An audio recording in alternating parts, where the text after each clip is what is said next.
നമ്മുടെ ഭരണഘടനാ അസംബ്ലി നിലവിൽ വന്ന സമയത്ത് മുസ്ലിം ലീഗ് ചേർന്നില്ല.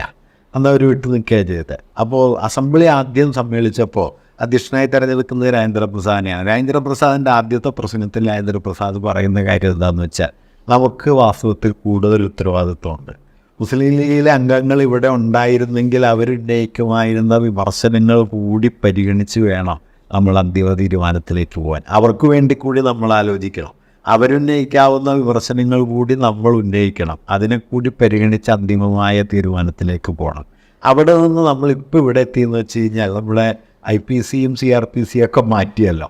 അത് മാറ്റിയ പാർലമെൻറ്റിനകത്ത് പ്രതിപക്ഷാംഗങ്ങളില്ല. മുഴുവൻ പ്രതിപക്ഷാംഗങ്ങളെ പുറത്താക്കിയിട്ടാണ് 200 കൊല്ലക്കാലം നിലനിന്നൊരു നിയമം മാറ്റാൻ തീരുമാനിക്കുന്നത്. ഞാൻ പറയുന്നത് ജനാധിപത്യത്തിൻ്റെ സ്പിരിറ്റ് എമ്മാതിരി അട്ടിമറിക്കപ്പെട്ടു എന്നതാണ്. രാഷ്ട്രപതിയാണ് ഇന്ത്യൻ പാർലമെൻറ്റിൻ്റെ ഒരു ടോട്ടൽ റെപ്രസെൻറ്റേറ്റീവ്. പുതിയ പാർലമെൻറ്റിൻ്റെ ഉദ്ഘാടന വേദിയിൽ രാഷ്ട്രപതിയില്ല.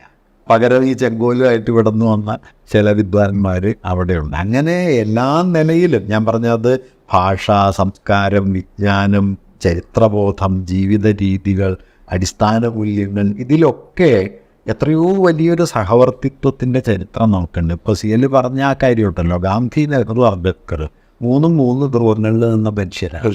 അല്ലാതെ അവർ തമ്മിൽ അഭിപ്രായ ഐക്യമൊന്നുമില്ല. മിക്കവാറും എല്ലാ കാര്യങ്ങളിലും അവർ യോജിച്ചു.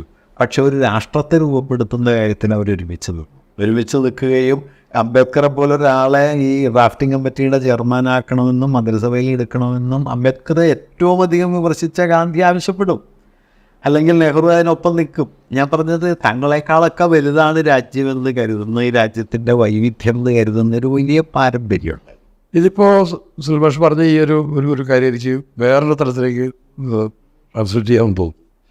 ഈ രാഷ്ട്രത്തിൻ്റെ, എൻ്റെ അഭിപ്രായത്തെക്കാൾ വലുത് രാഷ്ട്രത്തിൻ്റെ ക്ഷേമം. അതിനുമപ്പുറം ആശയപരമായി ഞാൻ എപ്പോഴും എതിർത്തുകൊണ്ടിരിക്കുന്നു ആളെ അംഗീകരിക്കാനുള്ളൊരു മനസ്സ്. ആ അംഗീകരിക്കാനുള്ള മനസ്സും അയാളുടെ പ്രസക്തിയെ ചരിത്രത്തിൽ നിന്നും ഒരിക്കലും പോകാതെ സംരക്ഷിക്കാൻ നടത്തുന്ന ശ്രമം. അതുകൊണ്ടാണല്ലോ അംബേദ്കർ അത് നടത്തുന്നത്.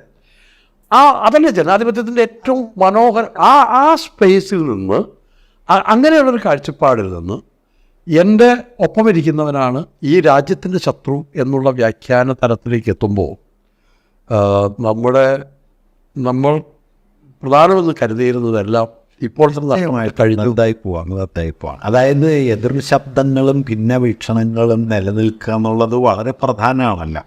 ആ പ്രാധാന്യത്തെ ഒരാൾ ഉൾക്കൊണ്ടാലും മാത്രമേ വാസ്തവത്തിൽ നമുക്ക് ഡെമോക്രസി എന്ന് പറയാൻ പറ്റുള്ളൂ.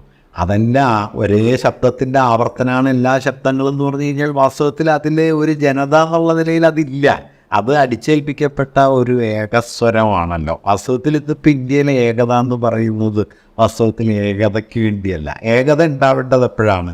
വൈവിധ്യത്തിൻ്റെ പുറത്താണ്. നമുക്ക് തമ്മിൽ വ്യത്യാസമുള്ളപ്പോൾ മാത്രമാണല്ലോ നമ്മുടെ ഐക്യത്തിന് അർത്ഥമുള്ളൂ. അല്ലാതെ എൻ്റെ ക്ലോണായിട്ട് വേറൊരാളും അയാളുടെ ക്ലോണായിട്ട് ഞാനും ആണെങ്കിൽ പിന്നെ ഐക്യം എന്ന് പറഞ്ഞാൽ എന്താ അർത്ഥമുള്ള? ഒരു ഫാക്ടറിയിൽ ഒരേ അച്ചിൽ വാർക്കുന്ന സാമഗ്രികൾക്ക് തമ്മിൽ ഐക്യമൊന്നുമില്ല. അതിന് യൂണിഫോമിറ്റി ഒന്നും അത് മെക്കാനിക്കലായി ഉണ്ടായി വരുന്നൊരു സാധനം. യൂണിഫോമിറ്റി അല്ലെങ്കിൽ ഐക്യമെന്ന് പറയുന്നത് വൈവിധ്യങ്ങളുടെ നടുവിലുണ്ടാവട്ടതാണ്. വാസ്തവത്തിൽ ഇന്ത്യയെ സംബന്ധിച്ചൊരു അടിസ്ഥാന തത്വം തന്നെ നമുക്കറിയാം. നമ്മുടെ ഭരണഘടനയുടെ 1ാമത്തെ ആർട്ടിക്കിൾ തന്നെ shall be A union of States എന്ന് പറയുക.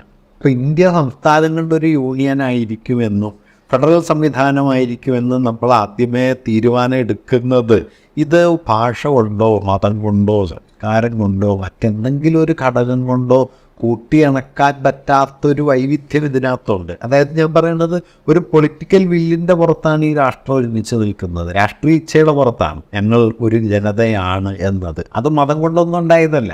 ആ ദേശീയ പ്രസ്ഥാനം, നേരത്തെ പറഞ്ഞ ദേശീയ സ്വാതന്ത്ര്യ സമരം ഉണ്ടാക്കിയെടുത്ത ഐക്യബോധമാണ്. ആ ഐക്യബോധത്തിൻ്റെ ഉള്ളിൽ മതമായിരുന്നില്ല. മതത്തിനൊക്കെ എത്രയോ അപ്പുറത്തുള്ളൊരു ഐക്യബോധമായിരുന്നു. അതിനെ സമ്പൂർണ്ണമായിട്ട് എന്താക്കി ഇപ്പോൾ പാഠപുസ്തകങ്ങളിൽ ഇത് ചരിത്രം എടുത്ത് കളയുക, മുഗൾ പാരമ്പര്യം മുഴുവൻ നമ്മുടേതല്ല എന്ന് പറയുക. വാസ്തവത്തിൽ ഇപ്പോൾ നോക്കിയാൽ മുഗൾ പാരമ്പര്യം, പേർഷ്യൻ ബന്ധങ്ങൾ, ഇറാനിയൻ ബന്ധങ്ങൾ, പുറത്തു നിന്ന് വന്ന ആശയങ്ങൾ, ഇവയൊക്കെ പുറത്താക്കി കഴിഞ്ഞാൽ ബാക്കി എന്താ ഉണ്ടാവുക? വാസ്തവത്തിൽ ഒന്നും ബാക്കി ഉണ്ടാവില്ല. പക്ഷേ അങ്ങനെ കൃത്രിമമായ ഒരു ദേശീയത, തനിമ, സങ്കല്പം എല്ലാം അടിച്ചേൽപ്പിച്ച് വാസ്തവത്തിൽ എന്താണെന്ന് വെച്ച് കഴിഞ്ഞാൽ ഒരു രാജ്യം, ഒരു സംസ്കാരം, ഒരു ഭാഷ, ഒരു മതം, ഒരു ഭരണാധികാരി എന്നിങ്ങനെ അന്തിമമായി ഒരൊറ്റ നേതാവ് എന്ന യുക്തിയിലേക്ക് മുനകൂർത്തു വരുന്ന ഒരു ഫാഷിസ്റ്റ് യുക്തിയാണ് വാസ്തവത്തിൽ ഈ വൈവിധ്യ നിരാകരണത്തിൽ ഉള്ളത്. അതല്ലാതെ അതത്ര ചെറിയൊരു പ്രശ്നമല്ല.